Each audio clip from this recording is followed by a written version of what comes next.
शासकीय विश्रामगृहातून तब्बल 1,84,00,000 जप्त करण्यात आले। धुळ्यात पोलीस प्रशासनाने पहाटे 4 वाजेपर्यंत कारवाई केली। गुलमोहर विश्रामगृहाच्या खोली क्रमांक 102 मधनं ही कोट्यवधींची रोकड जप्त करण्यात आली। धुळे शहर पोलीस ठाण्यात आता गुन्हा दाखल करण्याची प्रक्रिया सुरू आहे। विधिमंडळाच्या अंदाज समितीसाठी 5 कोटी ठेवल्याचा आरोप अनिल गोटे यांनी केलेला होता आणि त्यानंतर त्या ठिकाणी झाडाझडती करण्यात आली। त्यातच ही 1,84,00,000ची रक्कम सापडलेली आहे। धुळ्यातल्या शासकीय विश्रामगृहातील त्या ठिकाणी रोकड ठेवण्याचा जो आरोप केला होता त्या संदर्भातले हे आपण काही महत्त्वाचे मुद्दे पाहतोय। विधिमंडळाच्या अंदाज समितीसाठी 5 कोटी ठेवल्याचा आरोप अनिल गोटे यांनी केला होता। तर धुळ्याच्या गुलमोहर विश्रामगृहातील 102 क्रमांकाच्या खोलीत 5 कोटी ठेवल्याचा आरोप गोटे यांनी केला होता। समितीतील 11 आमदारांना देण्यासाठीच अधिकाऱ्यांनी पैसे जमा केल्याचं अनिल गोटे यांनी म्हटलं। 102 ही खोली किशोर पाटील यांच्या नावावर बुक होती। तर किशोर पाटील हे अंदाज समितीचे अध्यक्ष आमदार अर्जुन खोतकर यांचे खाजगी पीए असल्याची माहिती आहे।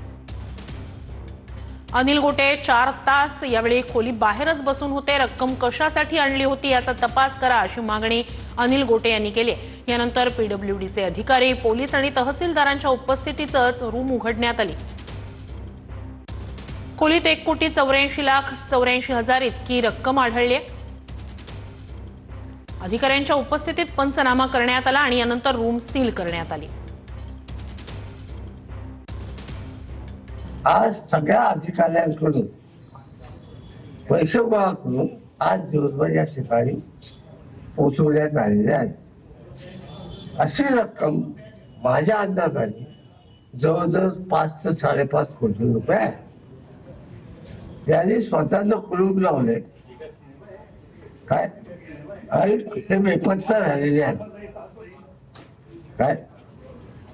आता आमदार लोक पैसे गोळा करतात हा आरोप होत होता। त्यांच्या मित्र पक्षाचे जे आमदार आहेत काय अर्जुन खोतकर हे या समितीचे अध्यक्ष आहेत।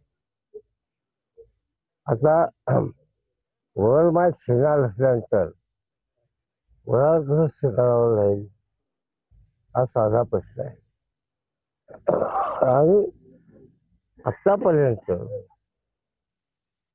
आरोप सगळ्यांनी केले पण कोणी सिद्ध नाही केले। मी सिद्ध करून दाखवले।